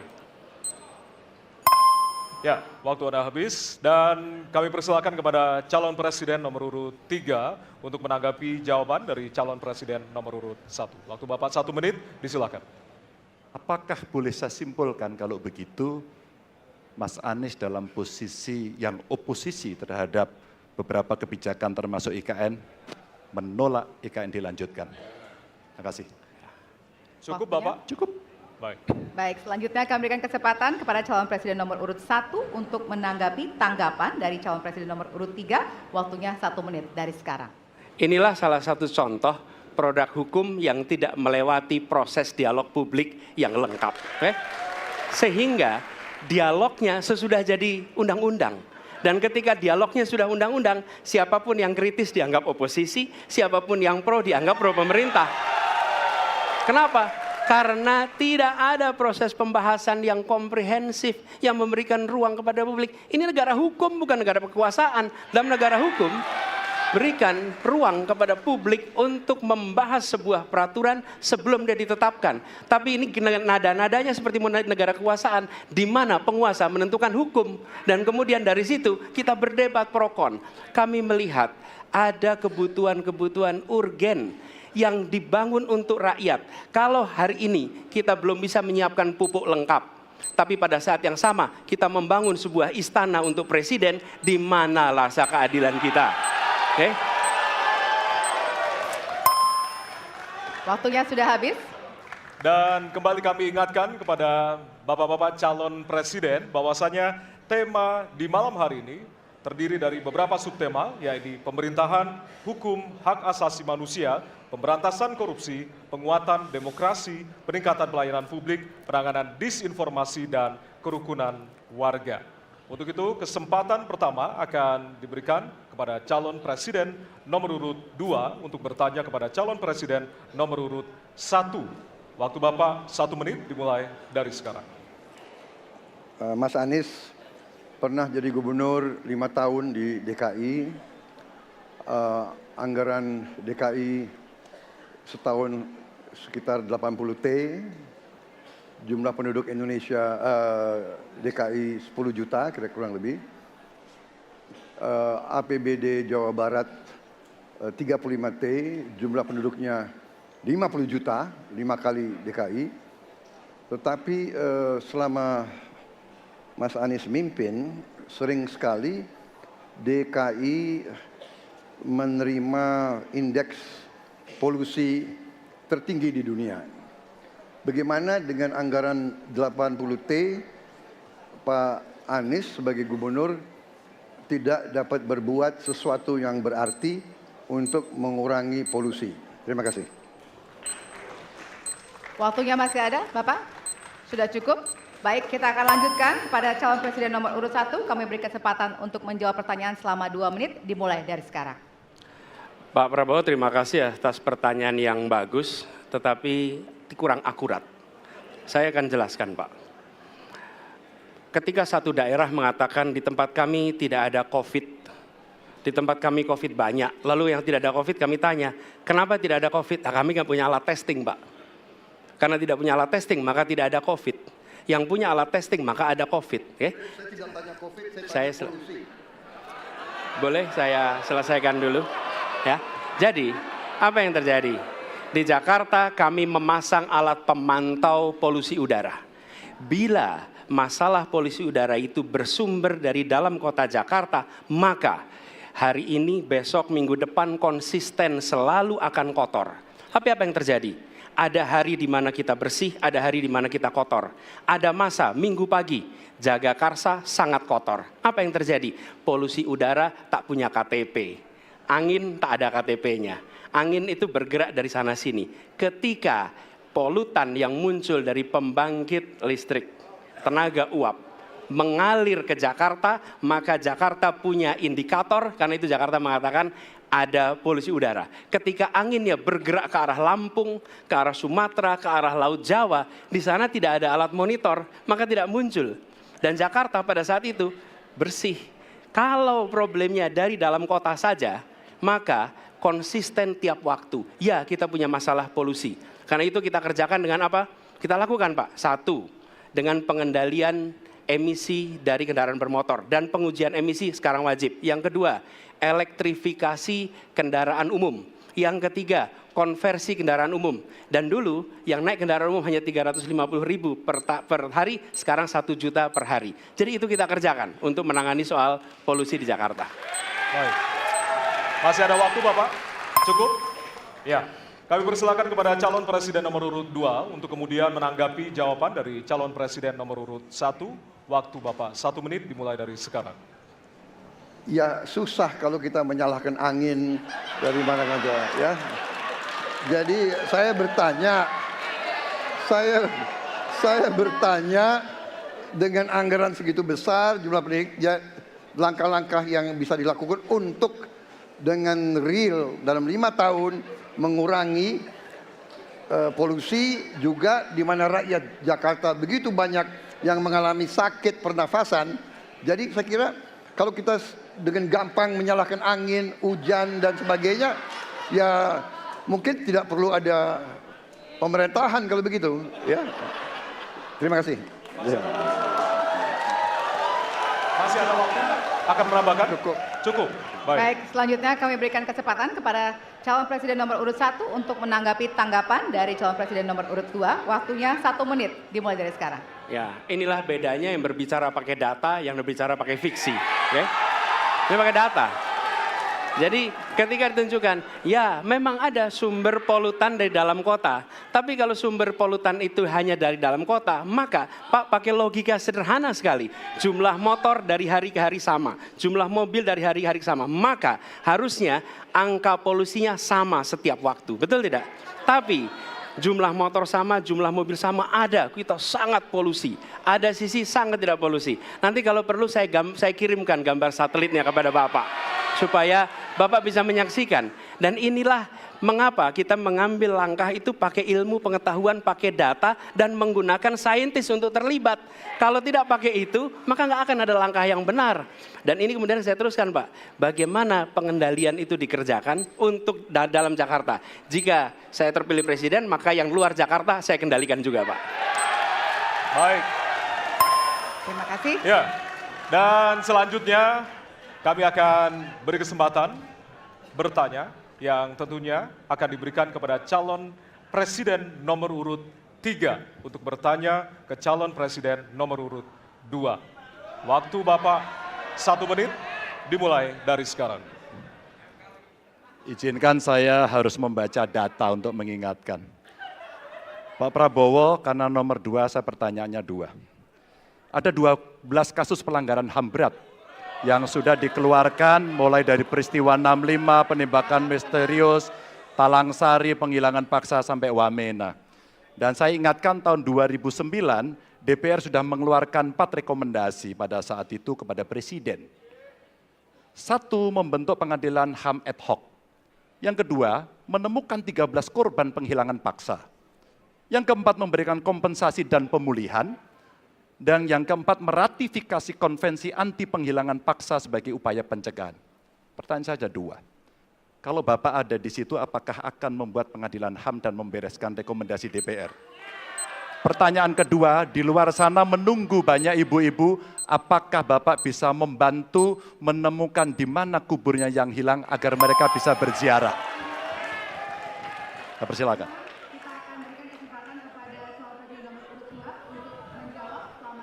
Waktunya dari sekarang. Pak Ganjar tadi justru Anda sebut tahun 2009 kan? Ya. Jadi sekian tahun yang lalu kan? Betul. Dan masalah ini ditangani justru oleh wakil presiden Anda. Ya.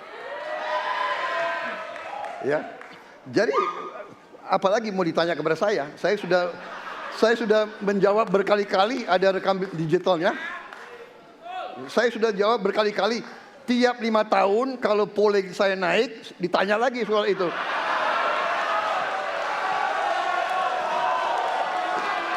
Bapak tahu data nggak? Bapak tanya ke Kapolda, tahun ini berapa orang hilang di DKI? Tahun ini, ya, ada mayat yang diketemukan baru beberapa hari yang lalu dan sebagainya. Come on, Mas Ganjar. Ya, jadi saya tadi katakan, saya merasa bahwa saya yang sangat keras membela hak asasi manusia. Nyatanya orang-orang yang dulu ditahan, tapol-tapol, yang katanya saya culik, sekarang ada di pihak saya membela saya, saudara-saudara sekalian.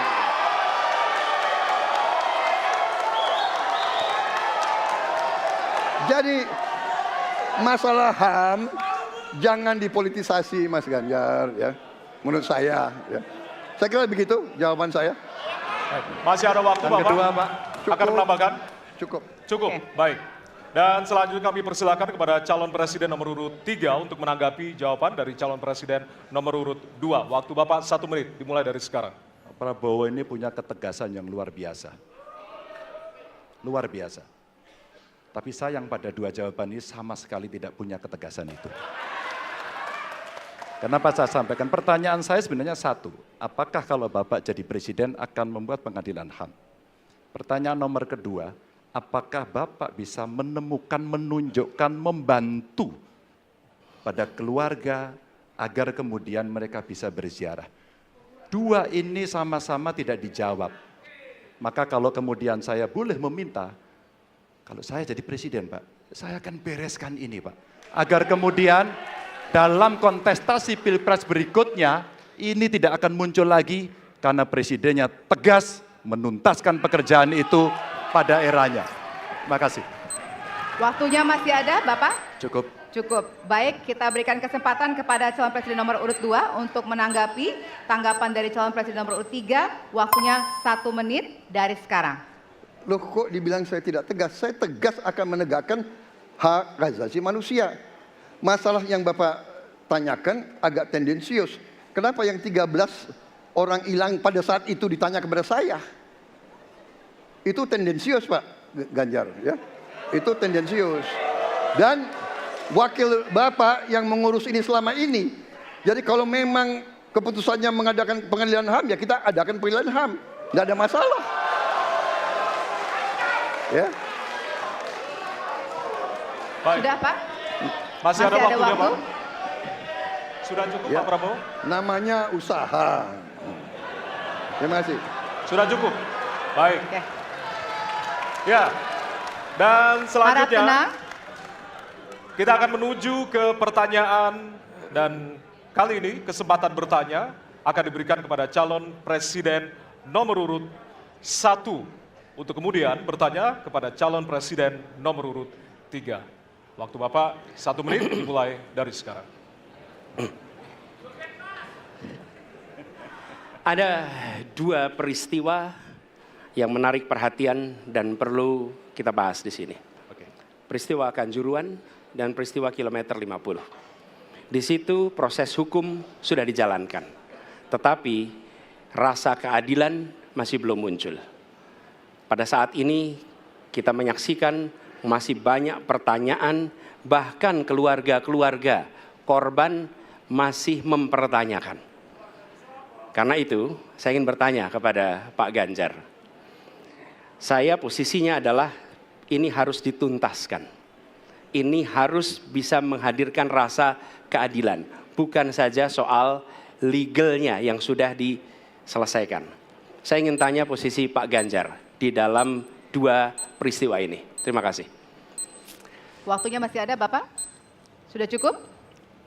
Oh, udah cukup. Baik. Baik. Terima kasih kepada calon presiden nomor urut 3. Kami berikan kesempatan untuk menjawab selama 2 menit. Waktunya dimulai dari sekarang. Terima kasih Mas Anies. Saya kira 2 isu itu menjadi public talks. Kanjuruhan. Kita bisa bertemu dengan para pencari fakta.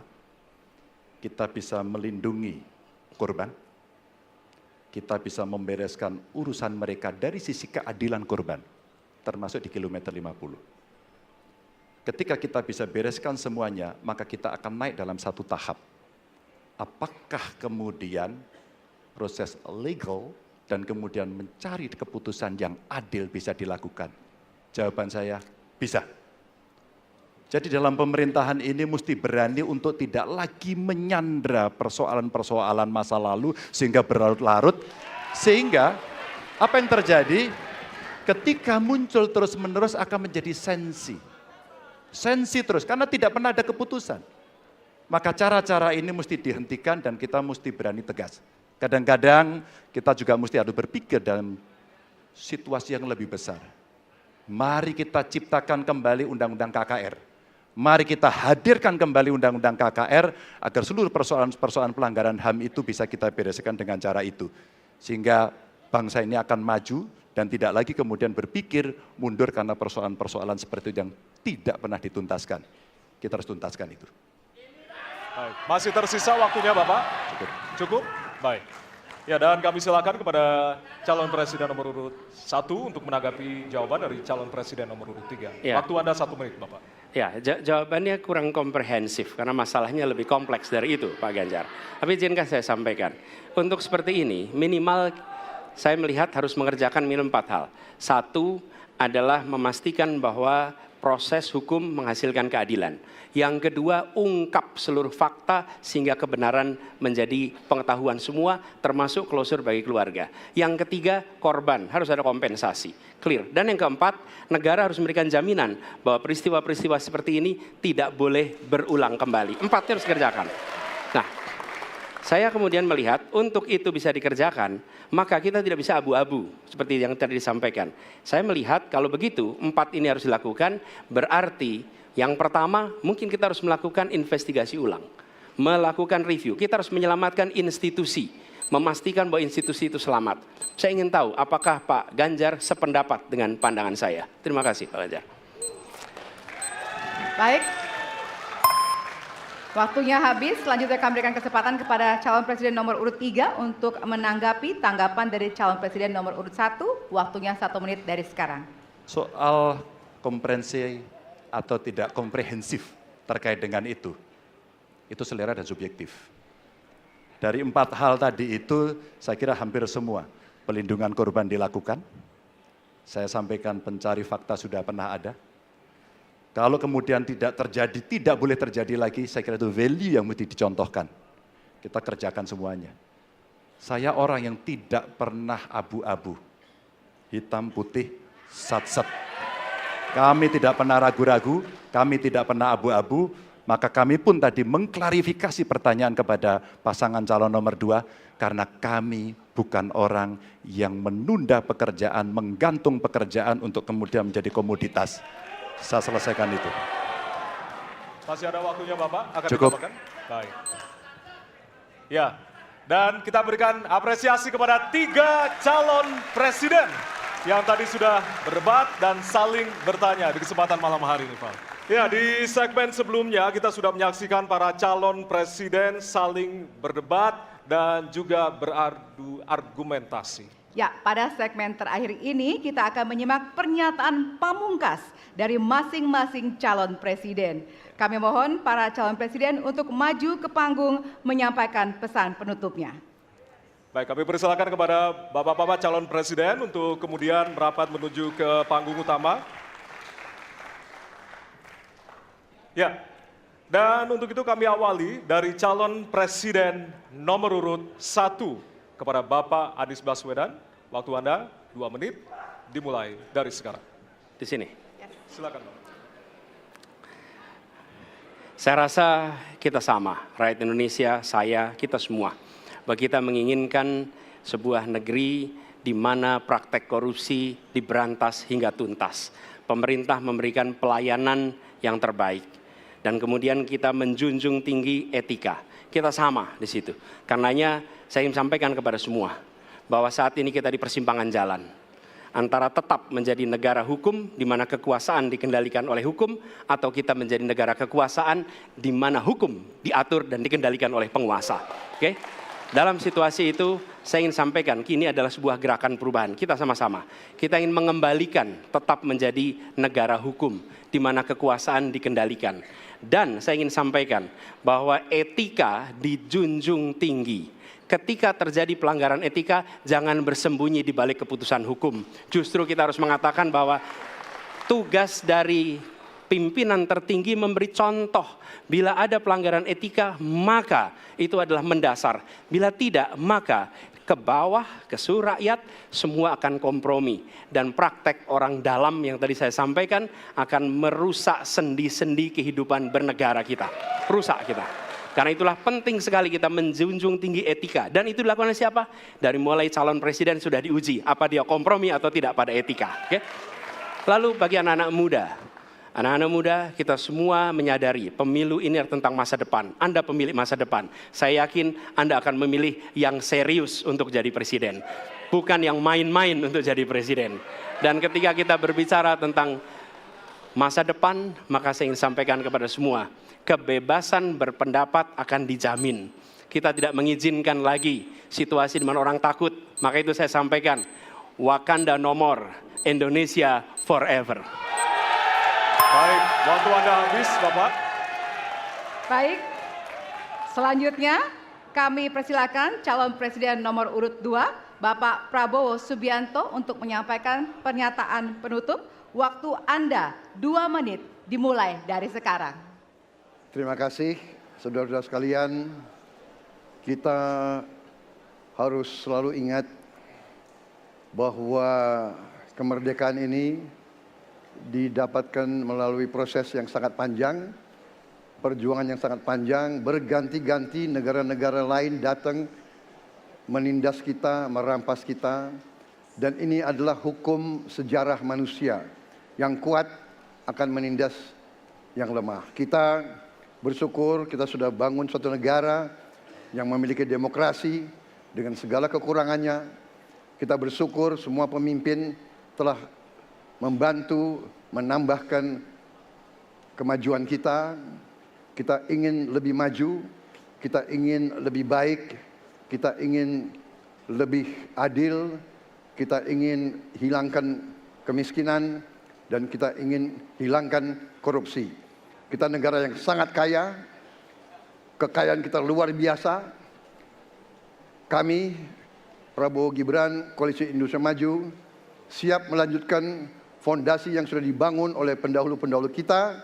Kita yakin Indonesia akan melompat menjadi negara hebat, negara maju, negara makmur, negara adil. Hanya dengan demikian, tetapi syaratnya kita harus rukun, kita harus bersatu, kita tidak boleh menghasut, memecah belah.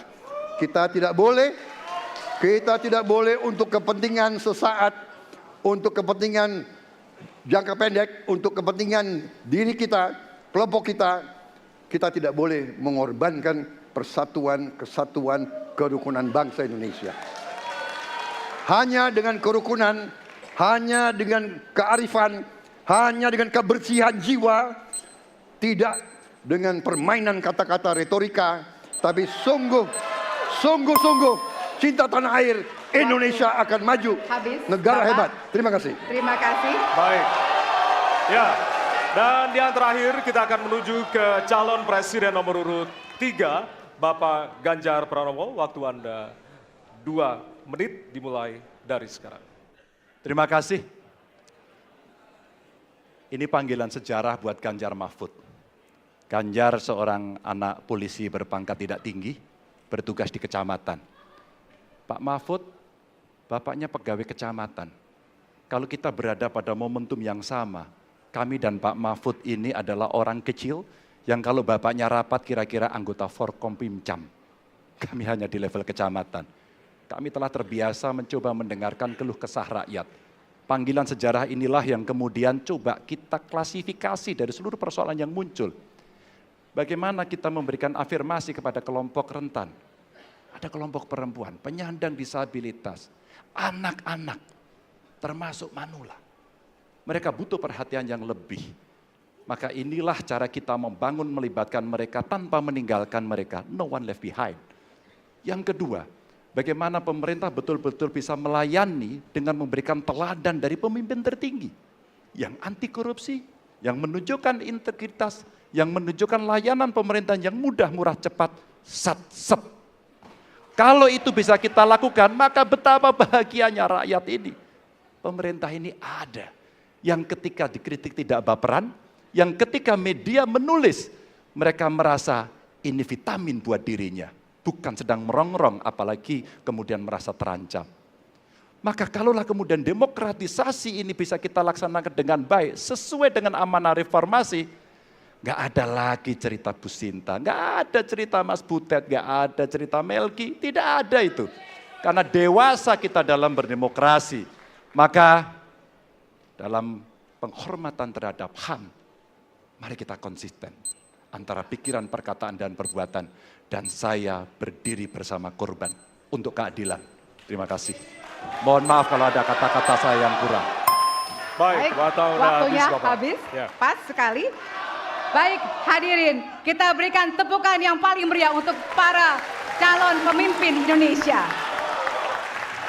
Ya, kita sama-sama menjadi saksi dari ketiga calon presiden yang tentunya beradu ide, gagasan, dan juga program-program. Tentunya inilah akhir dari debat pertama Capres 2024. Masih akan ada 4 debat lagi yang akan diselenggarakan oleh Komisi Pemilihan Umum Republik Indonesia. Dan semoga debat pertama ini mampu menjadi referensi Anda untuk memantapkan pilihan Anda pada 14 Februari 2024. Ya, tentunya kami menghimbau jangan sia-siakan hak pilih Anda pada 14 Februari 2024. Ya. Suara Anda sangat berharga untuk menentukan masa depan Indonesia. Akhirnya, saya Valerina Daniel. Ya, dan saya Ardianto Wijaya. Selamat malam dan Sampai jumpa. Terima kasih banyak Terima Pak kasih Prabowo. Pak Terima kasih banyak Pak Kadir. Terima kasih Pak Prabowo. Terima kasih Pak Anies.